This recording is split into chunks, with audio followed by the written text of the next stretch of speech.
14ویں صدی کے اہل الحدیث اور اہل سنت کون ہیں؟ کیا وہ واقعتاً اہل الحدیث ہیں؟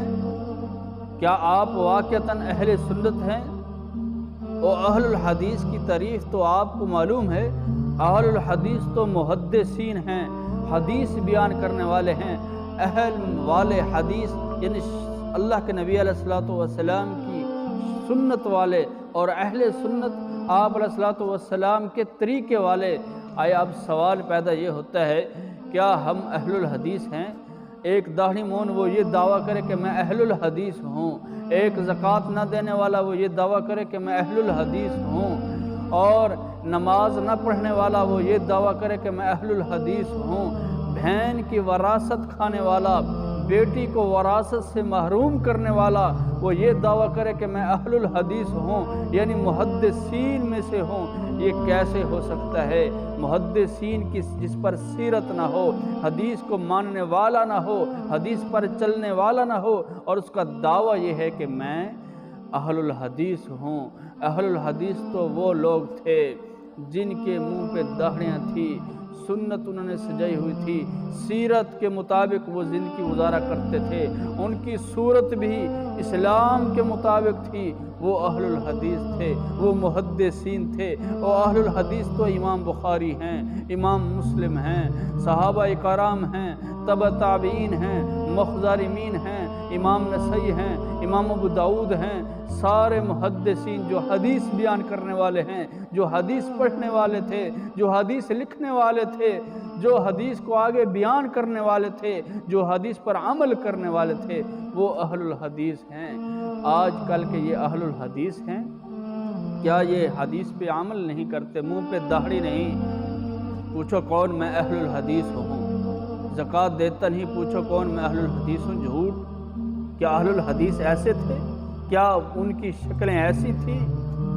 کیا ان کے عمل ایسے تھے؟ اس لیے اہل الحدیث تو وہ تھے۔ اور اہل سنت، پوچھو جی ہم اہل سنت والے ہیں، سنت کو مانتے نہیں، اہل سنت والے کیسے بن گئے؟ اب رفع الیدین سنت ہے وہ کرتے نہیں، تم اہل سنت کیسے ہو گئے؟ آمن بالجہر کا مسئلہ حدیث میں موجود ہے، تم اہل سنت کیسے بن گئے؟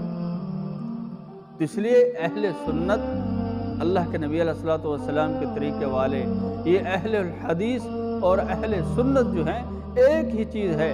شیخ عبد القادر جیلانی غنیۃ الطالبین میں لکھتے ہیں کہ اہل سنت وہ اہل الحدیث، اہل سنت جو ہے وہ اہل الحدیث ہی ہیں، اور اہل الحدیث وہی حدیث والے، اللہ کے نبی علیہ الصلوۃ والسلام کے اہل سنت، اللہ کے نبی علیہ الصلوۃ والسلام کے طریقے والے۔ سنت اور حدیث ایک ہی چیز ہے۔ تو اس لیے اہل الحدیث اور اہل سنت کہلانے سے پہلے اپنی سیرت اور اپنی صورت تو تبدیل کرو۔ داڑھی تو ہے نہیں، تم کہتے ہو ہم اہل سنت ہیں، اہل الحدیث ہیں۔ کیا اہل الحدیث اور اہل سنت والوں کی داڑھی نہیں تھی؟ بہن کی وراثت کھا رہا ہے، بیٹی کی وراثت مار رہا ہے، اور دعویٰ کرتا ہے ہم اہل الحدیث اور اہل سنت ہیں؟ نہیں، آج کل آپ نہ اہل الحدیث ہیں نہ اہل السنت ہیں، بلکہ اہل مشرک ہیں۔ کیوں؟ اللہ تبارک و تعالیٰ قرآن میں کیا فرماتے ہیں؟ سورۃ البقرہ 208 نمبر آیت میں، اے ایمان والو ادخلوا فی السلم کافۃ، اسلام میں مکمل داخل ہو جاؤ۔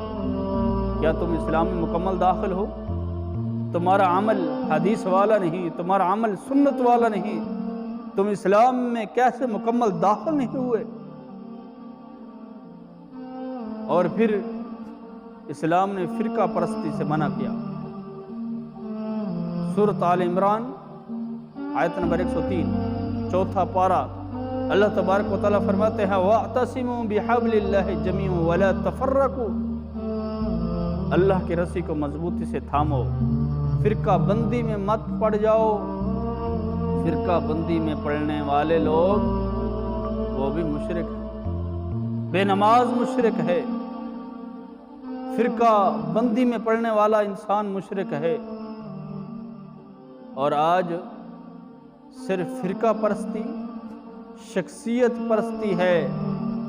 اہل الحدیث کہتے ہیں منہ سے اہل سنت منہ سے کہتے ہیں، لیکن فرقہ پرستی میں بھی سب سے آگے ہیں، شخصیت پرستی میں سب سے آگے ہیں، امامت پرستی میں سب سے آگے ہیں، اور یہ ساری جو ہے یعنی فقہ پرستی، من پرستی، عقل پرستی، اپنی سوچ پرستی میں مبتلا ہو چکے ہیں، اور دعویٰ ان کا کیا ہے کہ ہم اہل الحدیث ہیں، ہم اہل سنت ہے۔ نہیں، آج کل تو آپ اہل مشرک میں شمار ہوتے ہیں، کیونکہ بے نماز انسان مشرک ہے۔ پھر فرقہ پرستی، بزرگ پرستی، امام پرستی۔ آج فرقہ پرستی تو یہ ہے کہ آپ اگر اہل الحدیث کو دیکھ لیں، وہ اپنا نام اہل الحدیث کہتے ہیں، لیکن ان میں کتنے فرقے ہیں؟ ایک یوتھ فورس ہے، ایک مرکزی جمعیت اہل حدیث ہے، ایک مرکز ہے، اور ایک غرباء والے ہیں۔ پھر آپ اہل سنت کا دعویٰ کرنے والوں میں دیکھ لیں، ایک یعنی حیاتی ہیں، مماتی ہیں، اشاتی ہیں، اور پھر اسی طرح بریلوی ہیں، دیوبندی ہیں، اور پھر اسی میں ان میں پھر آگے فرقے بندی دیکھ لیں، کوئی قادری ہے، سہروردی ہے، نقشبندی ہے۔ تو یہ سارے کے سارے جو یہ سلسلے ہیں، اب آپ غور کریں کہ یہ فرقہ بندی، شخصیت پرستی میں، علاقہ پرستی میں لوگ مبتلا ہیں، اور دعویٰ کیا کرتے ہیں کہ ہم اہل الحدیث ہیں، ہم اہل سنت ہیں۔ واللہ آپ تو اہل مشرک شمار ہیں، کیونکہ آپ میں شریعت پرستی نہیں ہے، بلکہ عقل پرستی ہے، بلکہ پیر پرستی ہے، امام پرستی ہے۔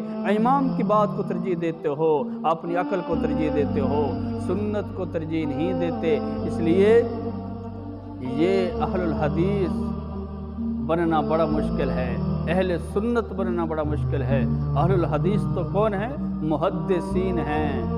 کیا محدثین والی کون سی بات ہے؟ ایک آیت نہیں آتی، ایک حرف نہیں آتا۔ پوچھیں آپ کو، میں جو اہل الحدیث ہوں، وہ اہل الحدیث تو محدثین ہیں، اور کسی سے پوچھے ہاں بھائی اس کو بھی کچھ نہیں آتا، وہ کہتا ہے اہل سنت ہوں میں۔ اور سنت والا کیسے ہوا؟ داڑھی تیری منہ پہ نہیں ہے، نماز تو پڑھتا نہیں ہے، بہن کی وراثت کھا رہا ہے، زکوٰۃ تو دیتا نہیں، شریعت کو تو مانتا نہیں، شخصیت پرستی میں پڑا ہے، پیر پرستی میں تو پڑا ہے، امام پرستی میں پڑا ہے، تو کیسے اہل سنت اور اہل الحدیث بن گیا؟ اس لیے یہ لمحہ فکریہ ہے، آپ اپنی زندگی کو سنت کے مطابق ڈھالیے، ورنہ آپ نہ اہل الحدیث ہیں، نہ اہل سنت ہیں، بلکہ اہل مشرک میں شمار ہیں، کیونکہ فرقہ بندی سب سے بڑا شرک ہے۔ اس لیے جب میں نے قرآن کی آیت کا حوالہ پیش کیا ہے، سورۃ آل عمران آیت نمبر 103، اللہ تبارک و تعالیٰ فرماتے ہیں وَاعْتَصِمُوا بِحَبْلِ اللَّهِ جَمِيعًا وَلَا تَفَرَّقُوا، فرقہ بندی میں مت پڑو، ایک رسی کو مضبوط سے تھام لو۔ وہ رسی کیا ہے؟ قرآن اور حدیث، نبی کریم صلی اللہ علیہ وسلم کا طریقہ کار، صحابہ کرام کی طرح کی مثل ایمان لے آؤ۔